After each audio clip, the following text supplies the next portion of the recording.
Une production Binge Audio. C'est bon pour toi ? Salut, c'est Thomas Rozek. C'est une petite révolution qui, avec tout ce qui nous arrive en ce moment, aurait presque pu passer inaperçue. Le 11 janvier dernier, le ministère de la Santé a annoncé qu'à compter de ce printemps, à compter du 16 mars précisément, les hommes homosexuels pourront donner leur sang dans les mêmes conditions que les hétérosexuels. Jusqu'ici, il leur fallait n'avoir tu pas du tout, parce qu'il n'y a pas de T à la fin de n'avoir. Jusqu'ici, il leur fallait n'avoir eu aucune relation sexuelle depuis 4 mois. Et encore, pour en arriver à cette durée déjà très longue, il avait fallu des années, car jusqu'en 2016, les hommes homosexuels étaient tout bonnement exclus du système de don du sang. La faute évidemment aux années SIDA. Alors comme ce changement dans la loi, et normalement dans les pratiques, nous semblait mériter mieux qu'un rapide coup d'œil dans un fil d'actu particulièrement surchargé, on a eu l'envie d'y consacrer du temps et de remonter le long combat qu'il a fallu mener pour obtenir cette égalité. C'est ce qu'on va faire tout de suite avec cet épisode signé Inès Guiza, réalisé par Quentin Bresson. Bienvenue dans Programme B.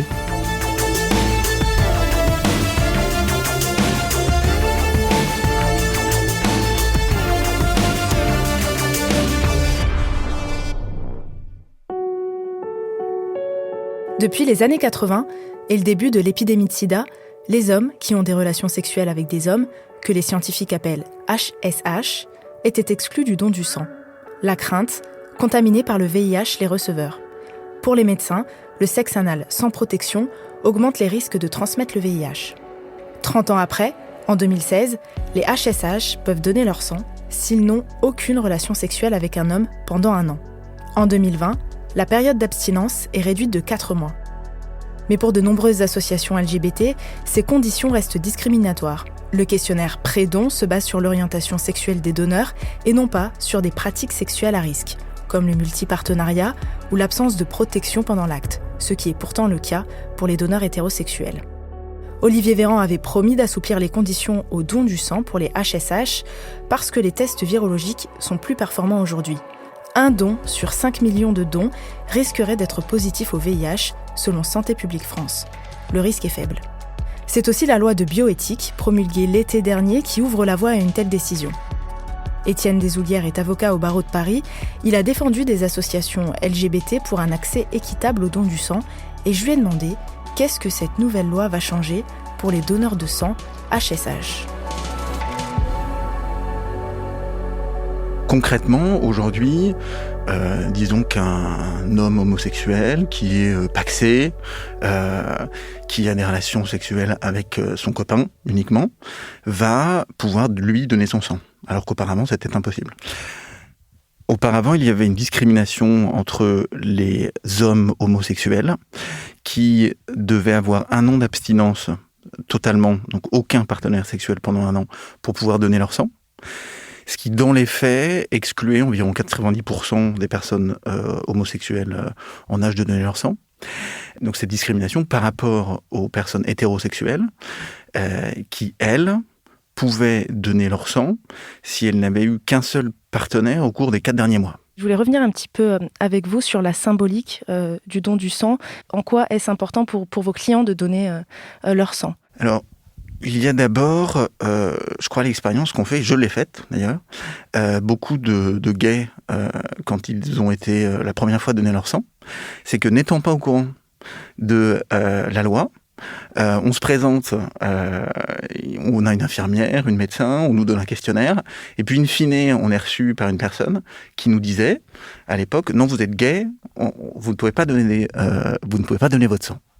Et donc, évidemment, il y a un petit côté traumatisant où on a l'impression d'être traité comme un malpropre. Et puis, peut-être au niveau collectif, c'est le fait que on veut faire un geste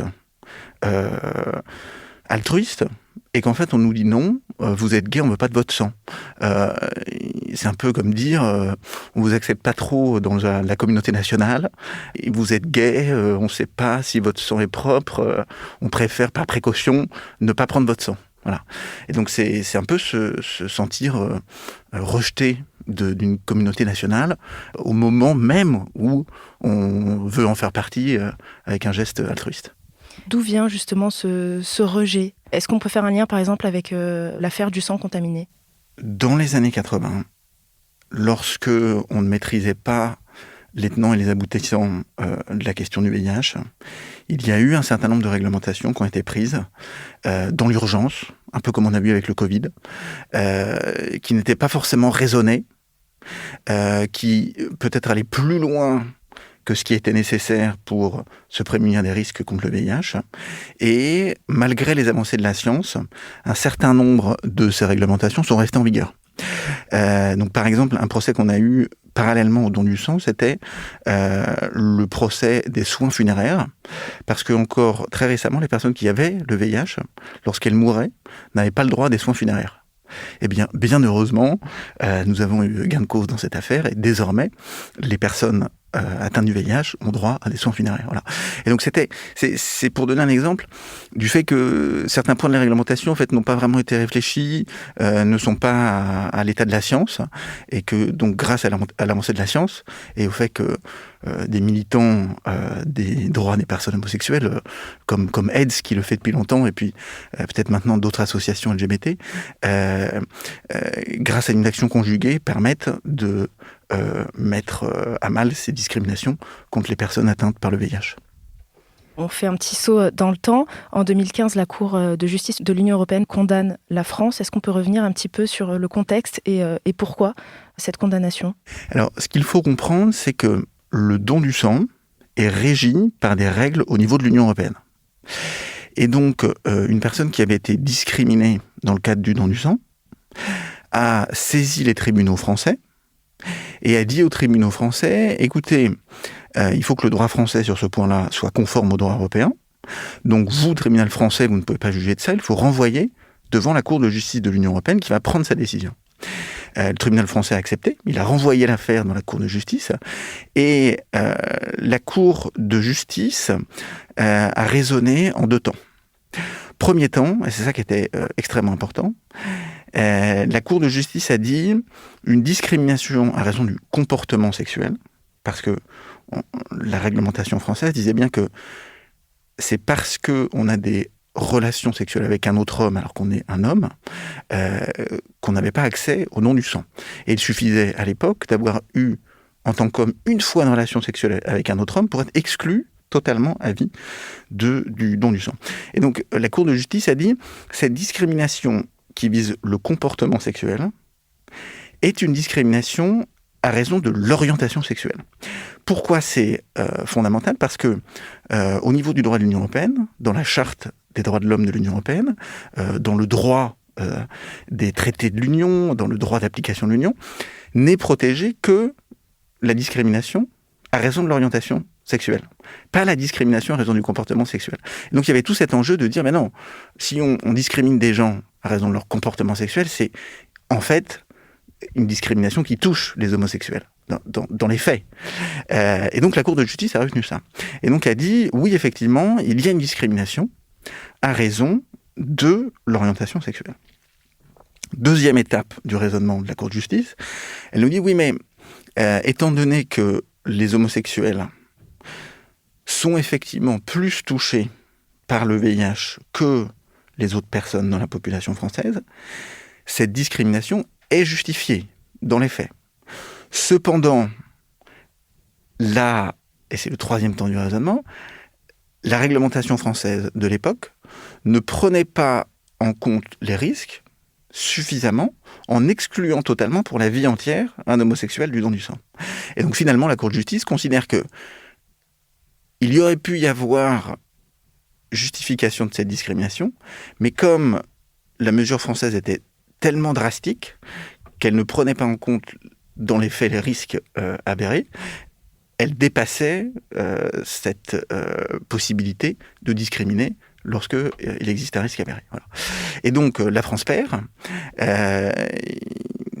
cet homme gagne son procès, et la France doit changer sa réglementation. Il y a une nouvelle loi qui est votée au Parlement, qui dit en substance nul ne peut être discriminé pour le don du sang en raison de son orientation sexuelle. Donc, dont acte, le Parlement se dit la France a été condamnée par la Cour de justice de l'Union européenne, on tire les conséquences de cet arrêt, on l'applique dans la loi française. Et malheureusement, au niveau du ministère de la Santé, ils ont pris un arrêté d'application de cette loi qui réintégrait dans la loi française un critère de discrimination en raison de l'orientation sexuelle. Ce critère, c'est celui que j'indiquais tout à l'heure, c'est-à-dire, dès lors qu'un homme a une relation sexuelle au cours de l'année précédente avec un autre homme, il ne peut pas donner son sang. Même si le critère de discrimination avait changé, le curseur a changé d'endroit sur la discrimination, dans les faits, 90% des gays étaient en fait exclus du don du sang, suite à cette loi qui nous disait nul ne peut être discriminé à raison de son orientation sexuelle dans le don du sang. Et donc, c'est à ce moment-là que les associations sont venues me voir.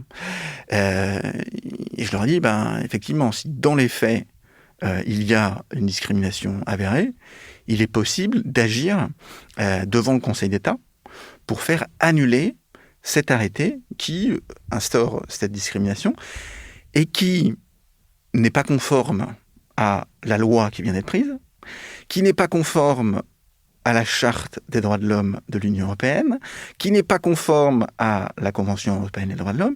Donc je leur dis, allons-y. On devrait avoir gain de cause devant le Conseil d'État. Le Conseil d'État n'a pas donné raison aux associations parce que, et c'est ça qui était choquant dans cette décision du Conseil d'État, le Conseil d'État a considéré qu'une discrimination en raison du comportement sexuel ne constituait pas une discrimination en raison de l'orientation sexuelle. Et donc on a eu frontalement une décision du Conseil d'État qui était contraire à la décision qu'avait prise la Cour de justice de l'Union européenne. J'ai dit aux associations, mais c'est très dangereux cette décision du Conseil d'État.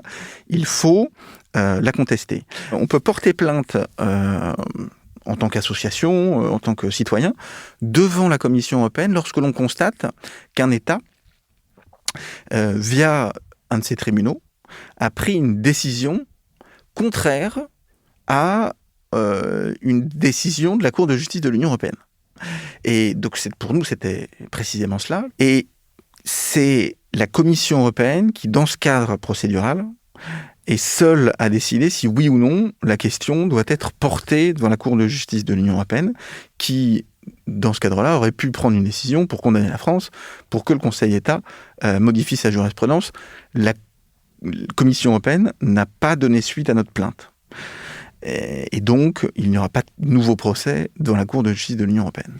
Mais la position du Conseil d'État a quand même évolué après votre plainte. Ça n'a pas été une défaite totale pour vous et vos clients. Le Conseil d'État a quand même été attentif à nos revendications et a indiqué au gouvernement, aujourd'hui, cet arrêté n'est pas discriminatoire, mais vous avez l'obligation de faire évoluer la réglementation sur le don du sang des hommes homosexuels selon les avancées de la science.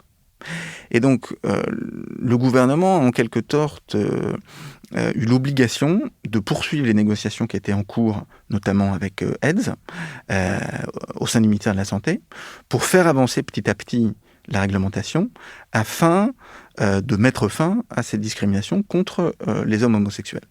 Il y avait eu des annonces plusieurs fois, et puis la loi bioéthique a été l'occasion d'ajouter une nouvelle réglementation sur le don du sang, d'abroger cet arrêté discriminatoire, et donc d'instaurer une situation dans laquelle les hommes homosexuels sont dans la même situation vis-à-vis du don du sang que les autres personnes, et donc, dans les faits, puissent donner leur sang.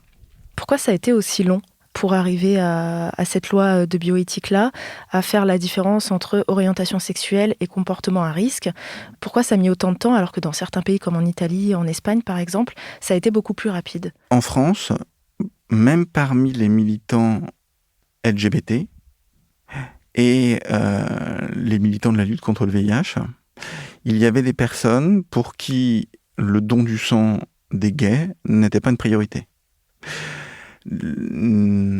Notamment, certaines associations de lutte contre le VIH disaient nous, on ne lutte pas pour un accès des gays au don du sang, on milite contre le VIH, que le VIH soit contracté par une personne hétérosexuelle ou une personne homosexuelle. Et donc, que ce soit dans le cadre de la transfusion, du don du sang, des rapports sexuels, notre rôle, c'est de lutter contre la dissémination de ce virus, pas pour que les gays aient accès au don du sang.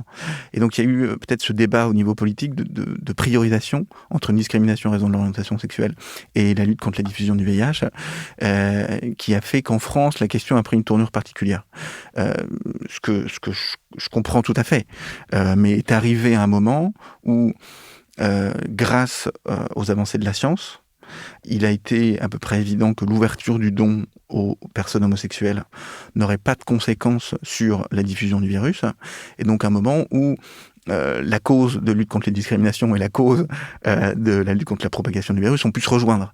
Et donc c'est aujourd'hui, en France, que ça a pu être le cas, et donc que ça aboutit, dans l'état du droit, au fait qu'il n'y ait plus de discrimination entre homosexuels et hétérosexuels.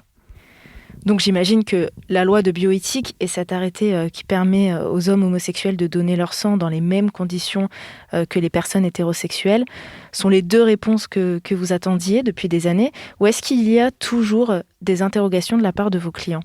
Et ce sont des débats qui ont eu lieu très très récemment au sein des associations. Elles m'ont posé la question, à laquelle d'ailleurs je n'ai pas encore précisément répondu. Il y a une nouvelle question dans le formulaire du don du sang, qui concerne le point de savoir si la personne prend la PrEP.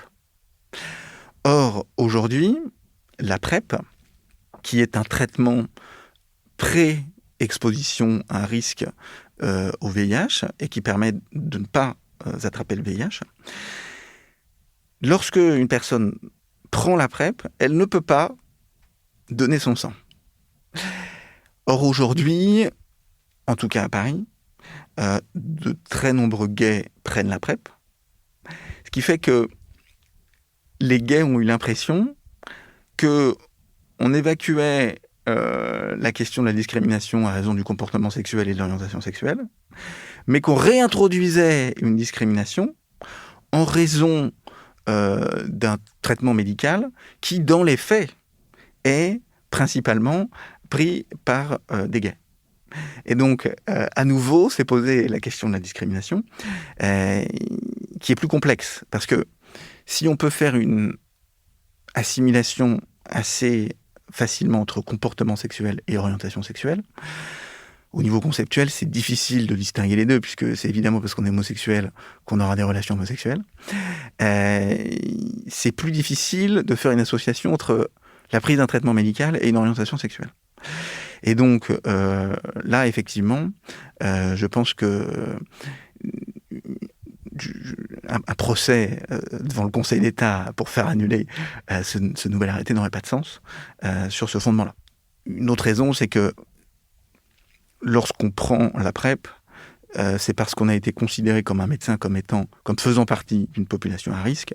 Or, l'esprit de la réglementation, c'est bien d'écarter du don du sang les personnes qui ont des comportements sexuels à risque, que ce soit des personnes homosexuelles ou hétérosexuelles. Un hétérosexuel polyamoureux, par exemple, ne pourra pas donner son sang. Or, effectivement, les homosexuels qui sont sous traitement PrEP sont souvent des gays qui sont en pluripartenariat et qui donc, finalement, au même titre que les hétérosexuels, ne peuvent pas donner leur sang dans ce cas-là. Est-ce que le dossier est donc clos définitivement et est-ce que c'est une victoire pour vous ? Alors, je pense que dans ce domaine-là, effectivement, on peut dire que c'est une victoire. Ceci étant, aujourd'hui, l'état de la science nous impose d'avoir un seul partenaire pendant les 4 derniers mois pour pouvoir donner son sang. C'est pas du tout dit que dans 10 ans, on soit obligé de faire ça. Peut-être que les tests de sang vont faire qu'il n'y a plus de fenêtre silencieuse. Vous savez, cette fameuse fenêtre silencieuse dans laquelle on ne peut pas détecter si le donneur de sang était atteint par le VIH. Peut-être que la manière de traiter le sang va pouvoir tuer le VIH dans le sang après un prélèvement. Et donc, on a un état du droit qui reflète un état actuel de la science. Et donc, ce dossier est fini parce que, à mon sens, il n'y a plus de discrimination en raison de l'orientation sexuelle, mais il devra y avoir une évolution globale pour les homosexuels et les hétérosexuels en fonction de l'état de la science. Avec ce nouvel élargissement du don du sang pour les hommes homosexuels, les dons devraient être plus sûrs. C'est ce que pense en tout cas Santé publique France. La mesure éviterait, selon elle, que les HSH mentent sur leur orientation sexuelle pour pouvoir donner leur sang. Merci à Inès Guiza et merci à son invité Étienne Desoulières pour cet épisode de Programme B qui est un podcast de Binge Audio préparé par Lauren Bess, réalisé par Quentin Bresson. Tous nos épisodes, les anciens comme les nouveaux, sont à retrouver sur toutes vos applis de podcast. Cherchez-nous sur internet si vous voulez nous parler et à très vite pour un nouvel épisode.